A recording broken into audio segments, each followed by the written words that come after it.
ये देखो, यहाँ ये बढ़िया आराम कर रही है। मेरी जान अटकी हुई है। oh, no! ये कपड़े उतारने मुझे सूखे हुए हैं।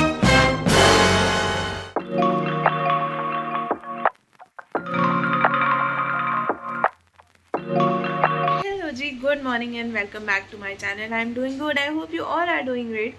तो आज तबीयत काफ़ी ठीक लग रही है। सुबह उठी हूँ मैं 9 बजे और दवाइयों का असर है तो अभी ठीक लग रहा है। फ़िलहाल बुखार भी नहीं है। आज है अमावस्या तो बहुत सारा काम है क्योंकि श्राद्ध वाली अमावस्या है, पितृपक्ष की, पितृमोक्ष अमावस्या। तो चलिए चलते हैं और करते हैं आज की सारी तैयारियां, क्योंकि आज बहुत सारा काम है और कल से नवरात्र है तो डेफिनेटली बहुत सारा काम है। तो चलिए करते हैं, दिखाते हैं आपको भी क्या क्या होता है। सो जी हाँ, मम्मी ने कर ली है पूजा की पूरी तैयारियां। टेबल पे सारा सामान सेट है, मंदिर भी रेडी है, पूजा के लिए सारी तैयारियां हो गई। बस भोग बचा है तो वो मम्मी बना ही रही है किचन में। ये वो भोग है जो हम हवन में भी चढ़ाते हैं और फिर जो ग्रास निकलता है गाय का, कुत्ते का, चींटी का, कौवे का, उस सब में के लिए भी यूज़ होता है। तो यहाँ बन रहे हैं उड़द की दाल के वड़े जो मुझे बड़े ही पसंद हैं, और ये रखी हुई है खीर बनी हुई जिसमें ऐड होने बचे हैं ड्राई फ्रूट्स, जिसका काम है मेरा। तो अभी मैं नहाई नहीं हूँ इसलिए नहीं डाल रही हूँ, जैसे ही नहा कर आऊँगी पहली फुर्सत में करूँगी यही काम।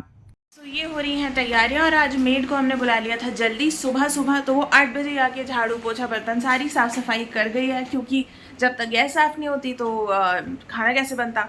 तो बस ये सब चीज़ें बन रही हैं जिनको हम हवन में चढ़ाते हैं। और मैं अभी जाऊंगी नहाने, नहा के आने के बाद मैं मारूंगी पूरी का आटा। वैसे प्लान ये था कि खीर भी मैं ही बनाऊंगी, बट फिर मैं 9 बजे तक सो रही थी तो मम्मी को लगा मुझे बुखार है, मुझे नहीं उठाते हैं। उन्होंने फिर सुबह सबसे पहले खीर भी बना ली नहाकर, उसके बाद अभी वड़े बना रही हैं और उसके बाद अब पूड़ी वाला काम मैंने बोला है कि आप जाओ पूजा करो, मैं बस नहा कर आ रही हूँ और सीधे पूड़ी का आटा लगाकर पूड़ियाँ बना दूंगी तो हमारा जो भोग वाला सामान है वो बन जाएगा। उसके बाद देखेंगे चाय नाश्ता अपना धीरे धीरे आराम से होता रहेगा। सो जी, मैं तैयारी कर ही रही थी नहाने जाने की कि इतने में बज गई बेल, तो मैं समझ गई ये वक्त है दूध वाले भैया के आने का, और एग्जैक्टली वही थे। तो मैंने सोचा दूध ले लेते हैं, नहीं तो मम्मी को बीच में से खाना बनाते में से आना पड़ेगा, तब तक मैं लेकर फिर नहाने चली जाऊंगी। तो यहाँ सबसे पहले मैंने लिया दूध, उसके बाद गई रूम में नहाने के लिए, और बालकनी में जैसे ही गई तौलिया उतारने के लिए तो यहाँ दिख गए बहुत सारे कपड़े। तो सोचा ये सब सूख गए होंगे रात भर में, जो नहीं सूखे होंगे उन्हें डला छोड़ देती हूँ और जितने सूख गए होंगे उन्हें घड़ी करके रख देती हूँ, नहीं तो बहुत ज़्यादा काम बढ़ जाएगा अगर ऐसे ही ये टंगे रहे तो।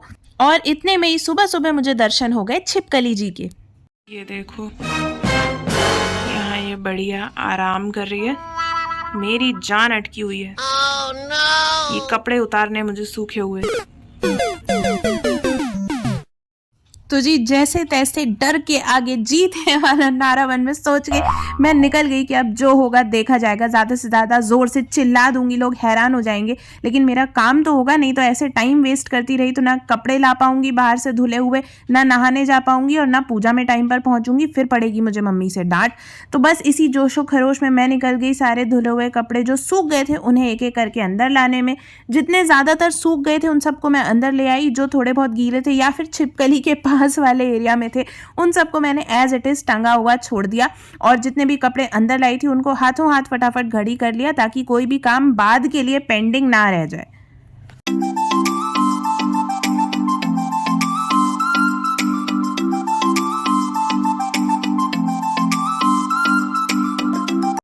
सो जी, हाथ पैरों में दर्द होने की वजह से आज ये कपड़े घड़ी करने का काम जो है मैंने बड़ी ही स्लोली किया।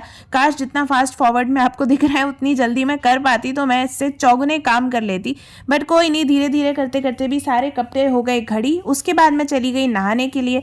नहाकर आने के बाद मैं सीधे पहुंची किचन में बचा कुचा काम करने के लिए, जो मेरे हिस्से का बचा था। ज़्यादातर तो मम्मी कर ही चुकी थी, अब बचा था पूड़ी बनाने का काम और ड्राई फ्रूट्स डालने का काम खीर में। उसके पहले मैंने जो भी कपड़े वगैरह वॉशिंग मशीन में डालने थे वो डाल दिए। आज धुलेंगे तो नहीं क्योंकि पितृमोक्ष अमावस्या है, आज के दिन कपड़े नहीं धोते हैं, तो बस मैंने मशीन में इनको डालकर रख दिया है ताकि कल सुबह जब उठूंगी तो बस स्विच ऑन करने का काम रहेगा और सीधे कपड़े धुले हुए मिलेंगे। उसके बाद अच्छे से हाथ धोकर मैंने किचन का किया काम शुरू। ये है वो वड़े उड़द की दाल के जो मम्मी ने बनाकर रख दिए हैं। अब यहाँ सबसे पहले मैं ड्राई फ्रूट्स काटूंगी खीर के लिए, ताकि ये छोटा काम जल्दी हो जाए और फिर पूड़ी का जो लंबा काम है वो एक बार में लगातार हो जाएगा। तो यहाँ मैंने ज़्यादा ड्राई फ्रूट्स तो नहीं काटे, स्पेशली किशमिश नहीं डाली जो मुझे खुद को अच्छी नहीं लगती है। मैंने सिर्फ बादाम और काजू डाले, और इसमें चिरौंजी तो मम्मी ने पहले ही डाल रखी थी और इलायची भी डाल रखी थी। इतने में ही पास में रखा हुआ दूध नज़र आया मुझे, फिर याद आया कि ये जब से भैया देके गए हैं बॉईल नहीं हुआ, तो उसे बॉईल करने रखा और साथ में निकाल लिया आटा, ताकि पूड़ी के लिए आटा माड़ा जा सके, जिसमें हमेशा की तरह मैंने डाला थोड़ा सा रवा ताकि वो तेल ज़्यादा ना अब्जॉर्ब करे, थोड़ी सी हल्दी, अजवाइन और तेल। और इतने में ही दूध बॉईल होकर निकलने ही वाला था कि मेरी नज़र चली गई और मैं बिल्कुल बाल बाल बची हूँ। एक भी सेकेंड ऊपर हो जाता तो ये फैल जाता और मेरा काम और बढ़ जाता, डांट पड़ती वो अलग। बस फिर इतने में याद आया कि अरे नमक डालना तो मैं आटे में भूल ही गई थी, तो थोड़ा सा नमक डाला और फटाफट से इसको थोड़ा सा टाइट गूंद लिया, क्योंकि ये थोड़ी देर रेस्ट करेगा तो उसमें भी ढीला हो जाता है, और ढीला ज़्यादा हो गया तो पूड़ियाँ बहुत तेल पी लेंगी। तो इसको मार कर रख दिया मैंने एक साइड में। तब तक सोचा कि बाकी के काम निपटा लिए जाएँ, तो मैंने कढ़ाई में तेल करके उसको सिम पर रख दिया उबलने के लिए, कि जब तक बाकी काम करूँगी वो गर्म हो जाएगा। इतनी देर में जब तक आटा रेस्ट कर रहा था, तो सोचा कि पूजा के जो भी बर्तन अभी तक यूज़ हुए हैं और धोने हैं उनको धो लेती हूँ, नहीं तो बहुत ज़्यादा इकट्ठे हो गए तो धो नहीं पाऊंगी, हाथ पैरों में वैसे ही दर्द हो रहा है। तो थोड़े बहुत दो दो तीन तीन जो बर्तन होते जाते हैं उन्हें धोकर रखती जाती हूँ।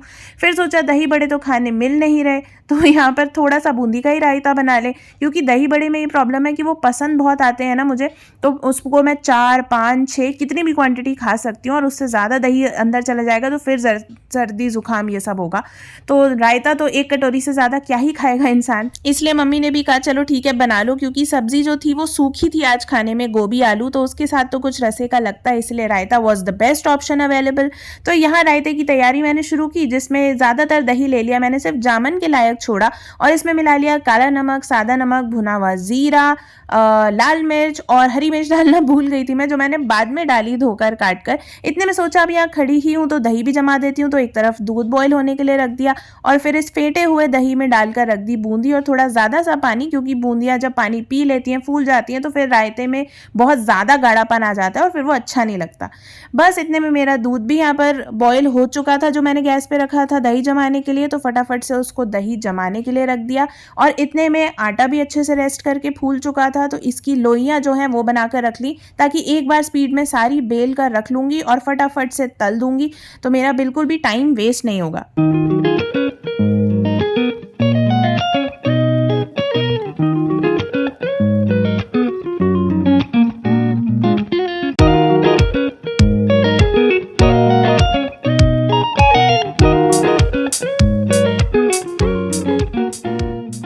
A few moments later. और ये देखिए जी, नवरात्रों की हो गई है तैयारी शुरू, पंडाल सेट है। यहाँ फ़िलहाल मैं आई हूँ गाय कुत्ते वगैरह का ग्रास लेकर इन्हें देने के लिए, तो यहाँ दिख गई हैं मुझे ये सब तैयारियाँ।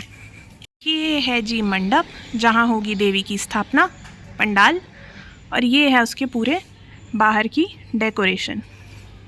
शाम तक इसमें बची कुची और तैयारियां भी हो जाएंगी, जैसे कि लाइटिंग, और बीच में लगेगा स्टेज जहां पर मूर्ति की होगी स्थापना।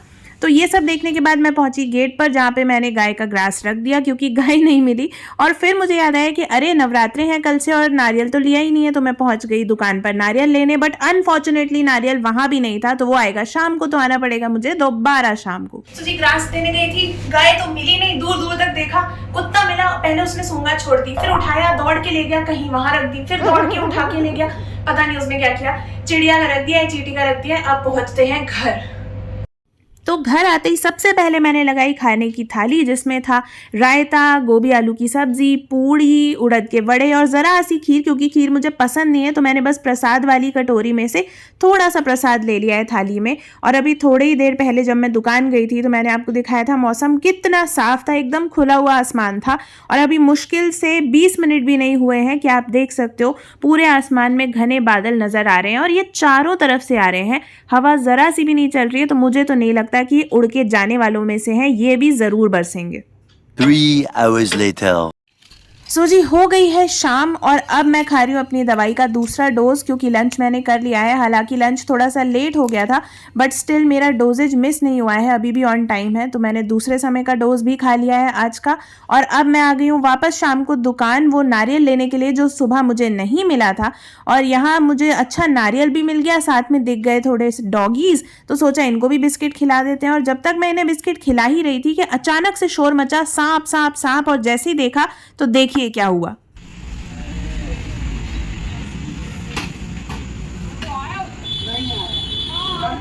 आ गया। सो जी हुआ ये कि यहाँ पर दुकान में आ गया था ये सांप का छोटा सा बच्चा। हालांकि था तो छोटा ही, बट ये था घोड़ा पछाड़, तो ये उड़ उड़ के चल रहा था और सब लोग इसको देखकर डर रहे थे और बड़ी मुश्किल से इसको यहाँ दुकान से निकाला। मारो मत।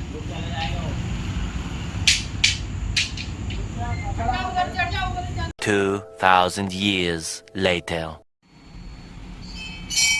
सो सब लोगों के कहने पे सांप के बच्चे को किसी ने मारा नहीं और बस साइड से निकाल दिया। उसके बाद मैं आई मंदिर में दर्शन करने के लिए। तो यहाँ देखिए पूरा मंदिर अच्छे से सज चुका है कल नवरात्रि में देवी जी के आगमन के लिए। 1 hour later. सो जी पहुंच गई हूँ मैं घर और आ गई हूँ अपने रूम में दवाइयाँ खाने के लिए, क्योंकि अब टाइम है मेरे रात के डोजेज को पूरा करने का। आज जाके मेरी जो एंटीबायोटिक्स का डोज है वो होगा पूरा। आई रियली होप कि कल मेरी हालत एकदम बढ़िया हो जाए और मुझे और बिल्कुल भी दवाइयाँ ना खानी पड़े। सो जी दवाइयाँ तो मैंने ले ली हैं और आज का दिन ऑलमोस्ट होने को है एंड। 11:30 बज रहे हैं और आज का दिन काफ़ी एडवेंचरस था। एक तो पहली बात 3-4 चक्कर लगे बाहर तक सोसाइटी के गेट तक, कभी ग्रास देने के लिए, कभी मंदिर जाने के लिए, कभी नारियल लेने के लिए, फिर वो नहीं मिला तो दूसरी बार जाने के लिए और सांप देखने के लिए। तो बहुत ज़्यादा एडवेंचर हो गया आज के दिन में। बट थैंकफुली आज मेरी तबीयत काफ़ी हद तक ठीक है, क्योंकि एंटीबायोटिक्स का असर है, धीरे धीरे रिकवर कर रही हूँ। बट अभी भी ठंड लगने वाला सीन तो ऑन है, इसलिए इसी रूम में सो रही हूँ मस्त कंबल वम्बल लेके। तो लेकिन आज उतनी हालत नहीं है, जैसे कल मुझे वुलन पजामे पहनने पड़ गए थे और ऐसा लग रहा था हुडी वूडी निकाल लूँ, वैसी हालत नहीं है। सो touch wood, thankfully I am feeling much better today. कल से आई होप और भी अच्छा हो जाएगा, और कल से तो होना भी चाहिए क्योंकि नवरात्रि शुरू हो रही है। तो एक्साइटमेंट भी है, पूजा पाठ भी होगा, काम भी बहुत ज़्यादा होगा। हालांकि मैंने ऑफिस की जो है छुट्टी ले ली है कल, तो थोड़ा रिलीफ मिलेगा।